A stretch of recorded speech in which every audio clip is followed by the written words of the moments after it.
Whoever is listening, guys, welcome back. My name is Grayson Mann. This is the Man with the Plan podcast, your Wednesday edition. Like I said, when this school year started, guys, I'm going to try to do podcasts when I can. Incredibly busy, but when I have the chance to get our series regular on the show, I have to take it. Jackson Malone, for those who don't know, JEMLive host on YouTube, does NFL film analysis, just put out a video on Patriots cornerback Jack Jones. We'll be talking about the Patriots in a second. I got words for him. I got words, brother. Jackson, how are we doing? Oh, I'm doing great, man. It has been far too long. I wish we could go back into the past. The last time I was on here, week 1 just finished up. If we could talk to our past selves and tell us everything that's happened up to this point, I don't think we would have believed each other because, just nothing makes sense. But that's exactly what we're going to dive into. And that's why the NFL is the best sport in the world. You never know what's going to happen week to week, and it keeps us on our toes. But glad to be back. If we had said week 1 when we made our podcast that the Giants would be 6-1, the Eagles would be undefeated, and Brady and Rodgers will both be under 500, we'd be like, okay, we need to probably choose a different profession there. But you know what? We are not starting there. So today, here's how we're going to do it. We're going to talk about the Monday Night Football reaction with the Bears and the Patriots. We're going to talk about how coaching can be kind of an equalizer in the NFL and how parity has really taken form this year, especially this year. And I mentioned Rodgers and Brady. When they're under 500, people talk. So will we. So, Jackson, I want to get your thoughts immediately on Monday Night Football. So the Bears took down the Patriots 33-14, ran all over them. Justin Fields played probably I think you could argue his best game as a pro against a coach that is the rookie destroyer and normally gives quarterbacks fits, especially when they're new in the NFL. Justin Fields isn't necessarily a rookie, but he's still technically a really young quarterback, really inexperienced. He had his best day as a Bear. The Patriots had no answer for him. What were your thoughts on it last night? The quarterback situation, there's so many angles you can take from what many people thought would be a lackluster game. Well, no, you're exactly right. And I know Justin Fields isn't a rookie quarterback, but Bill Belichick extends beyond that because I saw going into the game, Bill Belichick in Foxborough home game versus first or second year starting quarterbacks, 43-3. And this is not one of those juggernaut second-year quarterback teams like we had Joe Burrow and the Bengals last year. Like, this is a really struggling Chicago Bears team. And another thing that you don't ever see with Patriots teams is when a team goes in and they have an identity, and it's with the Bears, it's we're going to run the ball. The Patriots are the best of taking your primary source of what you're trying to do in a game. And so I am so fortunate. I live in the great state of Florida. Legalized sports gambling hasn't happened yet because I would have put my entire life savings. This was the game lock of the year. Bad weather in Foxborough. Oh. Patriots look like they're the up and up. Chicago Bears just come off a loss to the commies. Like, everything was going wrong. And the game wasn't even close. It wasn't even close on every single metric because you see teams win games, whether it's close or far, and especially when it's a much better team versus a much worse team. You're expecting some muff punts, some really unlucky interceptions, but that wasn't the case at all. The Bears dominated on both sides of the ball. The Patriots going into this game were giving up 119 rush yards. They almost doubled that. The Bears had 243 rushing yards. They were 11 of 18 on third downs. They won the turnover battle 4-1, had 14 more minutes of possession. It wasn't even close. They couldn't do anything to stop them. And I'm sure we're going to get into the big thing a little bit later here with what they were doing on offense, because obviously the most important position on offense was one of the most kind of inorganic, clunky transitions I've ever seen, which is just not what I would expect with the Patriots. So I just want to kind of focus on the Bears and just kind of highlight how weird this game was. And because we say we don't know what to expect in the NFL, but you can expect, if anything, that Bill Belichick and the Patriots would go out and dominate a game like this, especially in prime time. Yeah, and I think the conversation, and we're going to get into it in a second, is going to be surrounding Mac Jones and Bailey Zappi, that transition that you regarded as clunky, and I completely agree with that. But you're absolutely right on there. You can't take this win away from Chicago, and how many have been saying this could be kind of that monumental organizational thing, saying, hey, we just beat the Patriots. There's still that brand recognition is still out there with Belichick. And going into Foxborough, going into what was really crappy environment in terms of weather, it was damp, foggy, it was cold.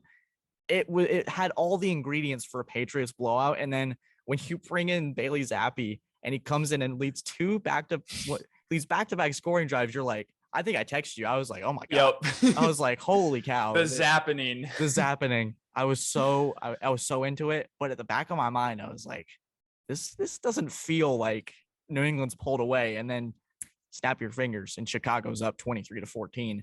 And the hype for Bailey Zappi kind of started to die down. 2 interceptions to end the game and a fumble lost. But you know what?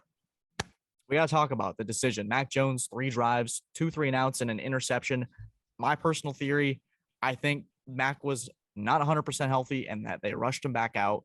And once the tide was turning, the crowd was booing. It felt like Belichick made an impulse decision to put Zappi in, who was keeping the offense going. And I think once you fall on that sword, it's tough to get back up. This is an interesting situation that the Patriots have put themselves in.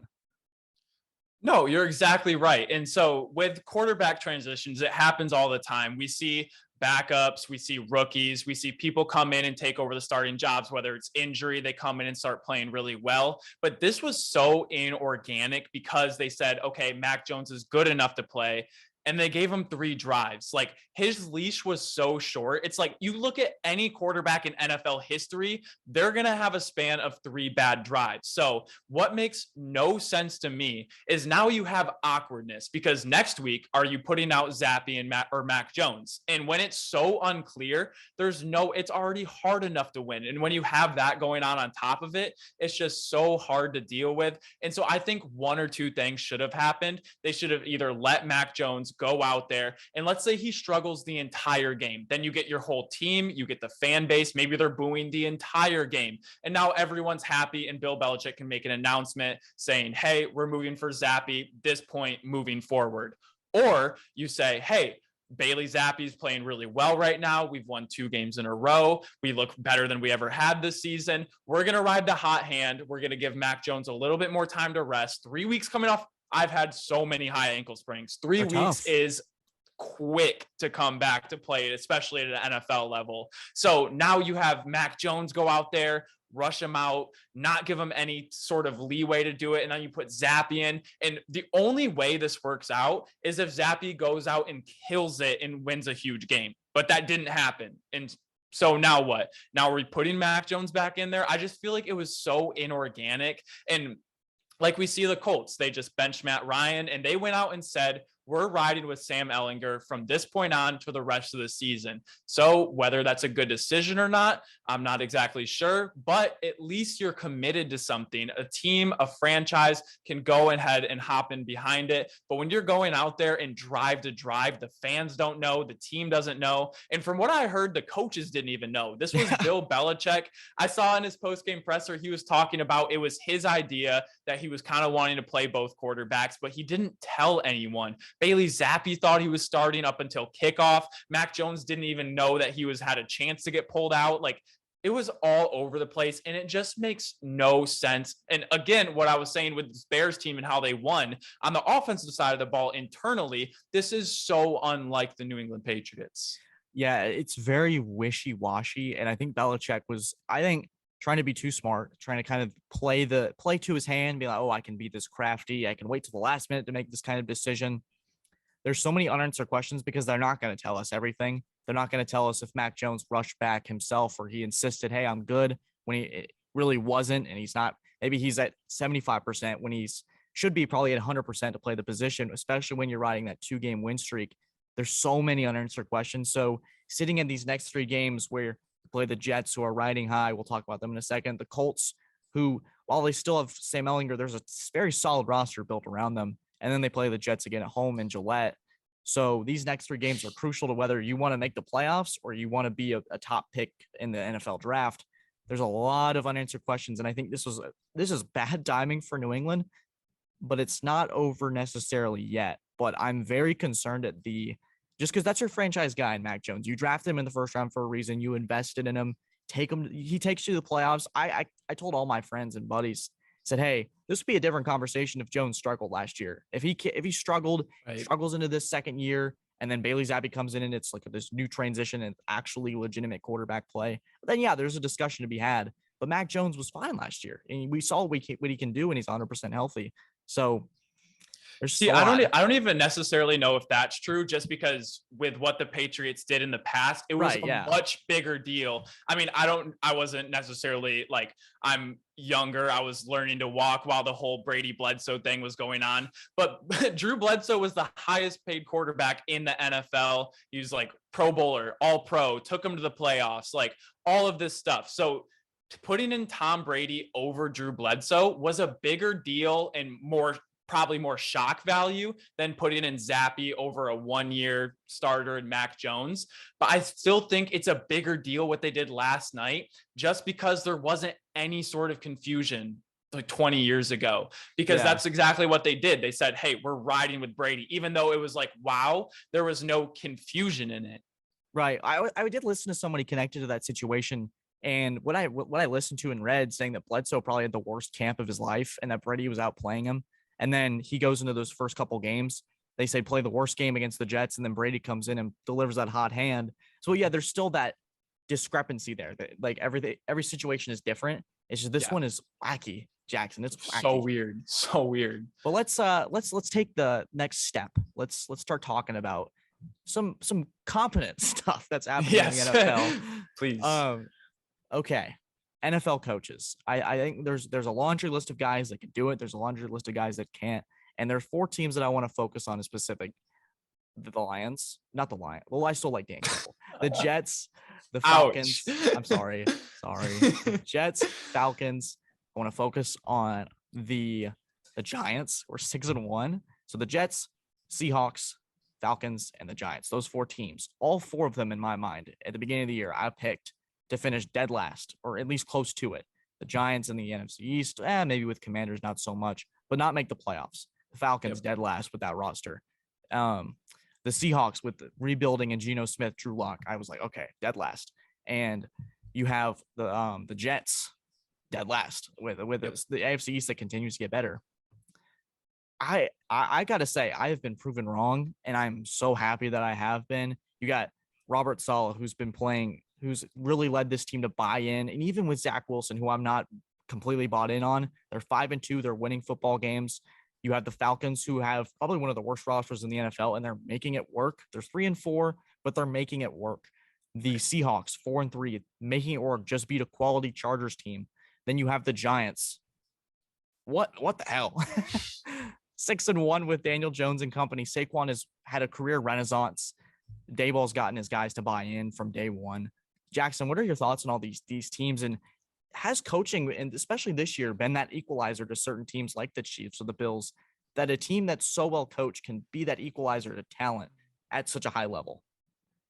Yeah, I definitely think this year we're seeing a lot of that. And I think that's kind of the case every year. And I didn't know exactly where you wanted to go with this, because we want to make this organic. And so the way I kind of took this, because when you kind of like sent me the teams that you were like interested in talking about, we look at Bob Saleh with the Jets, Artie Smith with the Falcons, Brian Daboll with the Giants, second-year head coach, first-year head coach. And then let's throw in the Dolphins with Mike McDaniel, first-year head coach. Out of the Seattle Seahawks, Pete Carroll's been there forever. Yeah. So, but that's kind of what's the most interesting thing to me, because I think the narrative for so long is you get a brand new head coach and you're like, okay, give him a few years to get his players, build a culture, build the locker room, kind of buy in, and then you get that. I think these guys coming out and doing what they're doing is proving that narrative completely wrong. And I think a lot of teams and a lot of coaches are going to get fired because of it, because what they're doing. And I think you're absolutely right, because with these teams, when they go up against opponents roster wise, they are completely outmatched and outgunned. But what I think these teams, or what these coaches have been able to instill, especially teams like the Giants, Jets, and Falcons, is they have no ego. I don't think that Zach Wilson has been playing particularly amazing. Daniel Jones hasn't been playing amazing. He doesn't have nearly any. I feel like I could go play wide receiver for the Giants. He's not throwing to anyone. They're stuck with horrible contracts. And so Brian Daboll, a great coach coming from Buffalo, he comes over and says, okay, what we're not going to do, I'm not going to turn you into Josh Allen because that's not the kind of team we have. We're going to lean into Saquon Barkley. We're going to build into our offensive line. We're going to run the ball. Daniel Jones, we're going to put you in position to rush 80 yards a game. That's what we're going to do. Zach Wilson, you're going to throw it 10 to 20 times a game, and we're going to win games. So on the flip side of this, we look at some other coaches. First-year head coach Nathaniel Hackett, second-year head coach Brandon Staley. I would say out of the Jets, Giants, and Falcons, Broncos and Chargers, significantly better rosters. These coaches are getting the most out of them, not having an ego. And I think on the flip side of this, these two coaches are hurting their teams immensely. They're going out, they're throwing the ball 45 times a game with Russell Wilson. Brandon Staley is consistently losing games, and the plays you need to make. I mean, the Giants the Giants going out, taking a safety, using their timeouts well, not panicking when they need to make a play at the goal line. They have that play. They're going to go to their best players. That's not what these other coaches are doing. So I think it's so important, like we mentioned. But outside of Pete Carroll, who I don't know if you wanted to touch on, I know I really didn't speak on him, but these first and second year head coaches that are coming in with these less rosters are really kind of amplifying like how important coaching actually is. And I think it's shining a light on some of these other coaches like Nathaniel Hackett, like a Brandon Staley. It's like your rosters are really, really good, and your ego, I think, is getting in the way and bringing your team down. Yeah, there's that old saying that the whole is greater than the sum of its parts, and that you're taking teams like New York, Atlanta, the Jets, and they're saying, well, we can't, it's not realistic. We're not going to turn Zach Wilson into Texas A&M Johnny Manziel. We're not going to turn Marcus Mariota into Oregon Marcus Mariota. We're going to work with what we got, and we're going to amplify what their strengths are. We're going to run the football well. We're going to use Kyle Pitts occasionally we're going to give him his first United States touchdown. We haven't talked about that. Finally becomes an American football player. But then you have the Giants, who said, Saquon, we draft them for a reason. Well, I might as well use them. And you in the Wildcat, which never works. It works with them. Daniel Jones not necessarily going out and throwing for 300 yards a game, but making throws when he has to, not asking him to do too much and make mistakes. I think his turnovers are significantly down, and they're just playing good football. We've seen a lot of good football this year, Jackson, in terms of just these teams that the expectations aren't as high, but they're really playing to the details. They're really playing to their strengths. And I think with Seattle, they have one of probably more talented roster than the teams we've mentioned, because they got DK Metcalf, Kenneth Walker's an emerging star. They've drafted really well. All these teams are drafting really well too. That's something we have to. I mean, the Jets probably one of the better drafts. Sauce Gardner, potential defensive rookie of the year. The cheesehead on him. I love Sauce. Yeah. Even as a Patriots fan, you can't help but respect Sauce Gardner and what he's done for that secondary.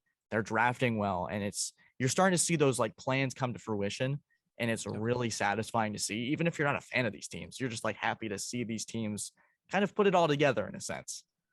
And you really see, like, I want to focus in on like the New York teams, like the Giants and the Jets specifically, because in years past, out of the Giants' 13 losses last year, 6 of them were by 20 points or more, and 11 of them were by 2 possessions. That just doesn't happen. These bad teams get blown out. And why that happens is I see it with my Lions. We're a running team. What we do, we get down 2 possessions. We start throwing the crap out of the ball with Jared Goff. That's not us. That's not our identity. And it just compiles and snowballs. I think out of the Giants' 6 wins, I think at least 4 of them have to be from 10-point deficits.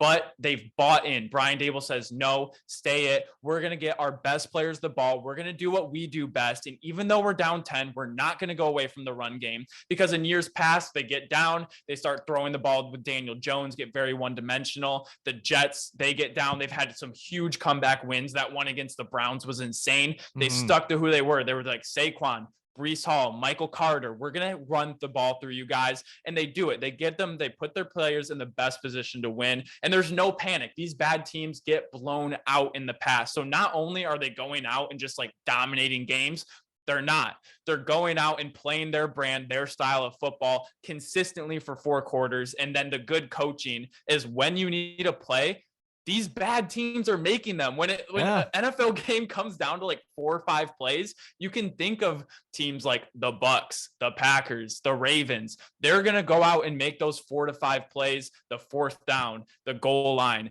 But now it's these teams that are making it, and it's wild to watch. But I'm so glad you wanted to bring up this topic, because I think it is so important when we could like highlight all these players. The coaches have really done so much. Obviously, the players are going out there and executing it, but I don't think it can be said enough with what these young coaches are doing. Young.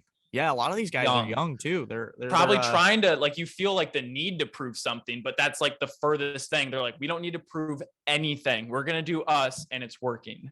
I mean, they're doing a heck of a job up in. It's a great time to be a football fan if you're from the New York State area, because you got even though they play in New Jersey, they are classified as the New York teams, but you love to see what they're doing, and it's impressive. And I don't think we can really call them bad teams anymore, because they're playing. I mean, 6-1 and 5-2 is hard to do, and we'll see if that holds through this next stretch. But I think I looked at the Giants' schedule, and they could very well go. I think 9-2 is what I put it as. They're playing. They're playing some really just teams that when they started 3 and I think it was 3-0 or 3-1, I was kind of like, yeah, well, it's still the Giants. I'm not sure yet. And then they played the Packers, who that win might not mean as much anymore, which we'll talk about. And then they played the Ravens I thought, okay, this was the game where the talent is going. That's where I got the idea, is this talent with Lamar Jackson it should be that balancing. The balance should stop. Yeah. It should stop there. And Lamar did. The Ravens do what they do and blow leads, but the Giants were able to capitalize, play their style of football. Thibodeau crying after the game. I was like, man, I got to talk about this. Well, they said he didn't care about football going to the draft. I'm not listening to anything anymore. But I think you're right. Like, when you said we can't call them bad teams anymore, I don't think you can, because how many times, I mean, you as a Patriots fan, how many times have you look at a New England roster and be like, man, okay, like, our team on paper isn't that good? How many times have you seen the Steelers be like, all right, our team isn't that good, but they come away with winning seasons? Like, you guys, how many times I've looked at that New England receiving core and been extremely underwhelmed? I think every season.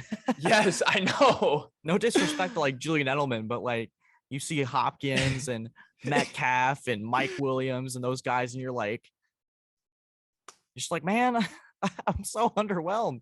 Even with the guys we have now, you've seen the unlike Aguilar video, and I can't rant about New England and their roster, because they're making it work. They're 3-4. I still have faith, but these young coaches, man, make these games exciting. I'm no longer having these windows where I'm like, man, I could fall asleep for an hour right now and be fine. No, I'm glued in.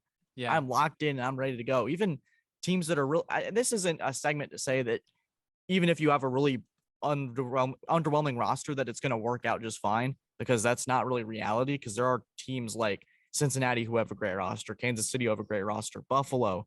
Notice how I listed them all in the AFC. Minnesota's got a great roster, but a young head coach who's made it another one, Kevin O'Connell. There we go. Kevin O'Connell's made that roster work, but he's also a genius coming from the McVay tree. But yeah, there's a lot to be excited about if you're a football fan. I think if you can take anything away from this topic, guys, that you're listening to, is that the NFL has really been fun this year. The parity has been strong. There's a lot of teams in the middle. I mean, there's Kansas City and Buffalo up here, and Philadelphia, if you want to put them in that. There's a lot of good teams. Dolphins, when Tua's not brain dead, there's a lot of good teams. I'm sorry. It's how it is, Jackson. Okay. Tua didn't deserve that. It's not on Tua. It's not on Tua. But that's for another time. That's for another time. Moving on. But Jackson, do you have any lasting thoughts before we get on to these the fall of the GOATs? Do we want to call it that? I think it's fitting that we're sandwiching our topics between bad football, good football, bad football. So part of the I didn't know if that was. It's part of the man with plan sandwich. We stick it all together. There's all that good in the middle, and we're about to talk about some bad football, because holy cow. Yeah, but so I would say lasting thought is when I did leave off Pete Carroll, because I think it is such an anomaly, because when we look at coaches that have been at a team for 10 plus years, like, we don't have many. We have Belichick, we have Tomlin, we have Carroll, we have Reed. That I don't think there's a that literally might be it. Like there is so much turnaround, but I really think with how these people are performing, like they're setting themselves up to be coaches that can prove, and they're going to adapt. It's not like the Giants are always going to be a running team, because Brian Dable showed their offense looked significantly different before and after they got Stephon Diggs. They were able to grow and adapt as things change. So not only are they doing it right now, but let's say Daniel Jones isn't a QB for the future. Maybe they go ahead and pick someone up. They get some.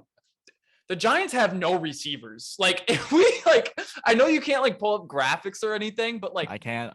they don't have anyone. Like I think if I had a graphics team and we were like in a studio right now, I'd have some like producer pull up the Giant statistics up on the screen just to see it, because it's probably in like the bottom tier of the NFL. Oh like yeah, but Robinson, Davis Stills or something like that. Like it's bad. It's bad. But let's get to the Rodgers Brady section before we run out of time here. But man, I did not see. You know how when you have Aaron Rodgers, you have Tom Brady, you're putting him at the top of the lot. The Brady with the Bucks, his last ride, we think, going through a lot. We're not going to touch on it just because it's personal. Aaron Rodgers, life without Devontae Adams, how is he going to react to it? Still thinking, hey, it's Rodgers and Brady, they'll make it work. And it really hasn't, Jackson. The Buccaneers can't run the football. Brady's having to do a lot. And his greatest asset is his mind, and he's elsewhere right now. And it's not his fault. It's life. And Rodgers is kind of having to. Rodgers isn't a guy to he's not going to wrap your arms around you. He's not going to willing to be patient with these guys. These rookie receivers are frustrating for him. I mean, you can pan to his face during the Commanders game, and he's saying WTF or like, come on, and probably not saying come on, but what are your thoughts on these like guys? that? Something probably egregious, but what are your thoughts on these two quarterbacks kind of struggling? And it's for Brady, I think we know it's his last year. It's got to be. And for Rodgers, we'll figure that out. I don't know. You think he'd end on a year like this? I don't know if you can come back from like there's just a lot of mess right now with Brady. Yeah. I mean, I honestly at this point I'd be shocked if this is his last year, because I mean he's not really going. I mean, if he wants to take the Fox job, but like, all right, we're not getting personal, but all right, let me hit on Rodgers first, because I think their biggest problem is one thing, and you kind of hit on it. But it's a lot of things, especially with this Packers team. It is a lot of things. Their defense was supposed to be amazing. They've been playing poor. Special teams, abysmal. You hit on it earlier. Miscommunications, slopping, poor play calling. Aaron Jones, AJ Dillon, not getting the ball nearly enough. But what I think it really comes down to, when you watch how, let's just focus on not the team as a whole, but Rodgers and Brady with their offense. Yeah. I see these two quarterbacks as 3 down guys. They're not known for taking these big chunk plays, but what they do, they kill you by breaking down a defense, knowing exactly, being highly accurate and not taking penalties, getting the ball out quick, and you get positive play. You're in a 3rd and 2, 3rd and 3, 3rd and 4. That is how they've done it their entire career. That's how they win games. So we get to 3rd, 2, 3, 4, 5, 6. No more Devontae Adams. We look at the Bucs Super Bowl team. No Rob Gronkowski, no Antonio Brown, no Rojo. Those are the 3 biggest guys that he went to on 3rd downs. When you don't have that, we're seeing 3 and outs, and it feels weird. It feels awkward to watch the Packers go 3 and out. But when we think about them losing Devontae Adams, I think everyone focuses on, he's going to give you 100 yards and a touchdown seemingly every single game. But what he did for this team overall is every single 3rd down, that's where he was going. And to stop him, you had to allocate so many resources over to him, where everything else became so much easier. And losing Antonio Brown and Gronk for Tom Brady, like Antonio Brown was kind of like his Edelman, kind of like just win your one-on-one matchup quick. They don't have that anymore. They're not going to be pushing down the ball down the field like a ton. And so not only on top of poor defensive play, poor special teams play, miscommunications with the receivers they had, their drives are stalling because they consistently are getting in these 3rd and manageable situations And then punting the ball, they lost their guys. And I know it seems like so like kind of like easy to like point out, but that's what it really comes down to. Is it's not all about the grand overall stats or all the touchdowns. When they get down there, they can score touchdowns regardless. It's third downs, because we're seeing the time of possession in these games being so incredibly lopsided because they can't stay on the field because they're so methodical and these 3-down quarterbacks, and they lost their third down guys. Yeah, and also like something that I think you alluded to as well is that it kind of you have to allocate so many resources, other matchups start to open up, and you have a safety having to draw down to go cover Gronk with a corner, or you have Antonio Brown, who was still one of the best receivers at hit. When Antonio Brown's at his best, he's a top receiver in the league, or Devontae Adams, arguably the best receiver. You got to allocate so much to him, and you got to allocate almost like a half of the field to him to just cover him and make sure he can't impact the game, because you're like, we can't let him beat us. We can't let Gronk beat us. We can't let Devontae Adams beat us. And so now when it's kind of having to figure it out and be creative, it gets tricky. It gets tricky to try to game plan without your basically it's like a crutch. You get so used to having it that once it's gone, it's kind of like when you break your arm or something and you go to open the door and you're like, oh, I got to do it with my non-dominant. It's weird. You're not used to it because you take it for granted. So it's kind of a weird process and it's at a much bigger level with professional football rather than me breaking my femur for bringing my fibula for football. Yeah. It's painful. Yeah. And I just don't think, because I made a video in the offseason, which I think is holding very true up until this point. I think Devontae Adams, I think their offense could have had the potential to look even better if they changed, but they're not changing. They're continually to neglect the run. The Buccaneers have, with a 45-year-old quarterback, I know he's the GOAT and everything, 45-year-old quarterback, he's thrown it the most times out of anyone in the league. Can't do that. Can't do that, especially when your offensive and all your wide receivers have just been riddled with injuries all year long. You haven't had Godwin, Mike Evans, or Julio Jones on the field at the same time more than half of football game. So if it really does become tough when you're not running the football well, but you can't really say that about the Packers, because when Aaron Jones gets his touches, he's averaging 5-6 yards a carry. You got to feed him. That's what they did in the New England game. They ran the ball well and they won the game. It set up, it opened things up. So it's just, those teams got a lot of ground to cover. Luckily in the NFC, you can do that because it's not as loaded unless you're in the NFC East. But unfortunately, it's all the time we have for today, Jackson. I want to thank you. And guys, go subscribe to his channel. He's probably going to reach 20,000 subscribers by the time this is uploaded onto YouTube tomorrow morning. But guys, thank you so much for listening. We're on YouTube, Spotify, Apple Podcasts, or wherever you hear podcasts. Stay tuned for I'll update on general on Twitter. Just depends on trips, travel plans, what games are being covered. Once football season ends, expect some really fun interviews. I promise you. And you'll see this guy at least once or twice before the season wraps up. So guys, thank you as always. This was episode 106 of the Man with the Plan podcast. Go subscribe to JEMLive or I'm gonna be upset with you. Guys, have a great day and take care.